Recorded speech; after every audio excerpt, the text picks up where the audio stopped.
everybody. I am back on this lovely afternoon to give you a book review.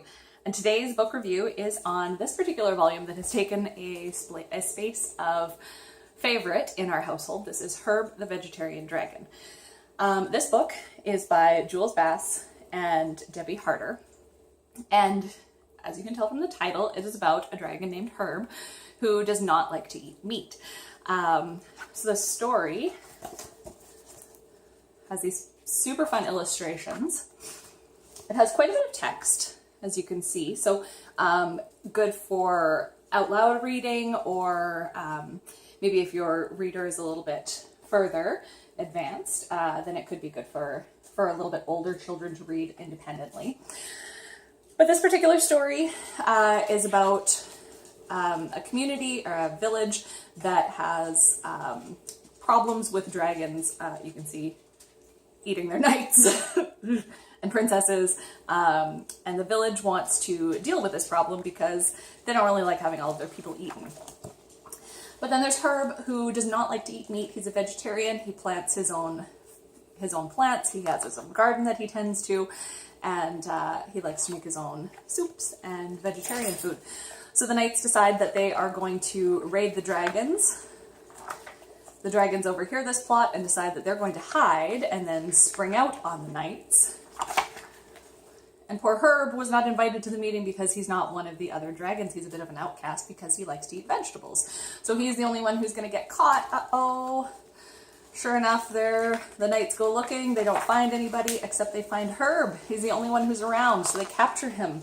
And they're about to make him walk the plank when one of the leader of the other dragons of the carnivores, Meathook, comes and tries to bribe him to be safe. Well, not bribe, but he tries to make a deal with him and says, "We'll save you from doom tomorrow, but you have to eat this wild boar's leg." And Herb says, "No, I'm not going to. Thank you. I've never tried to change your eating habits. Why would you try to change mine?" So the next day, he's about to go off. He's about to be pushed off the plank.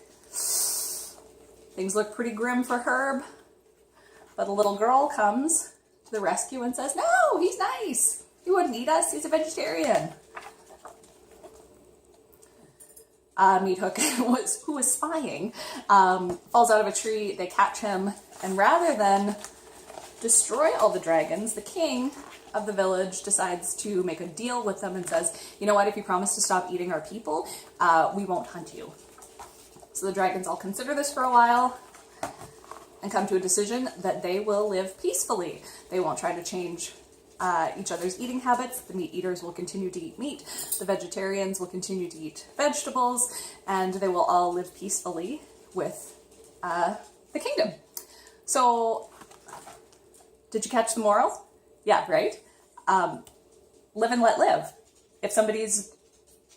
You only need to change things if somebody is harming somebody. So, for example, the carnivorous dragons were harming the village people, not the band, the people who lived in the village. That's a little different. Were harming the people who lived in the village, so that had to change. But otherwise, there's no sense and no need to make others conform to your beliefs. Whoa, deep. Fun book. The idea of dragons eating people doesn't seem to be too disturbing. Again, you got to take it, you know your child best, and you can decide whether or not you think that would be upsetting for them. My 4-year-old, she seems okay with it. She did ask me why dragons eat people, and I managed to get around that just by saying, well, some of the dragons in this story like to, but not all dragons, because, all dragons, right? Anyway, Herb the Vegetarian Dragon. I hope you like this review. It's a lot of fun to read. It's a lot of fun for the kids, and lots of fun illustrations, and a really good moral lesson about letting people be and just do as they do. All right. If you would like to order this, it is on my website, barefootbooks.com/Jessica-Giesbrecht, Giesbrecht, or you can just message me, and I would be happy to get this delivered to your house. All right, thanks very much for joining me. Take care. Bye.